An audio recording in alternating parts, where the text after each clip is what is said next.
নরসিংদীর রায়পুরা উপজেলায় ঢাকা সিলেট চট্টগ্রাম রেলপথে ট্রেনে কাটা পড়ে অজ্ঞাত পরিচয় ৫ ব্যক্তি নিহত হয়েছেন। ৮ জুলাই সোমবার সকালে উপজেলার কমলপুর এলাকায় মর্মান্তিক এই দুর্ঘটনা ঘটে। নরসিংদী স্টেশন মাস্টার এটিএম মুসা বিষয়টি নিশ্চিত করেছেন। তাদের আনুমানিক বয়স ১৮ থেকে ২৫ বছর।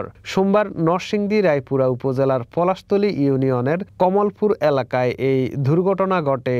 ঘটনার সত্যতা নিশ্চিত করেন মেথিকান্দা স্টেশন মাস্টার আশরাফ আলী। তিনি বলেন, ভোর ৪টা ৫৫ চিটাগাং মেইল ট্রেনে কাটা পড়ে ওই ৫ ব্যক্তি নিহত হয়েছেন।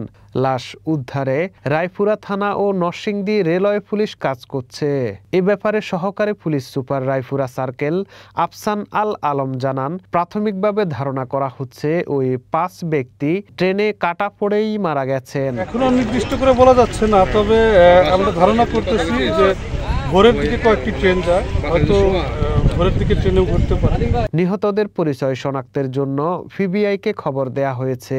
অজ্ঞাত পরিচয় ৫ যুবকের দ্বিখণ্ডিত মরদেহ উদ্ধারের পর মর্গে পাঠানোর প্রস্তুতি নিচ্ছে নরসিংদী রেলওয়ে পুলিশ সদস্যরা। তাৎক্ষণিকভাবে নিহতদের পরিচয় পাওয়া যায়নি। স্থানীয়রা জানিয়েছেন, ভোর ৫:৩০টার দিকে চট্টগ্রাম থেকে একটি ট্রেন ঢাকায় যাচ্ছিল। ট্রেনটি মেথিকান্দা স্টেশনের আউটার খাগছড়ে পৌঁছালে ট্রেনে কাটা পড়ে এই ৫ জন নিহত হয়।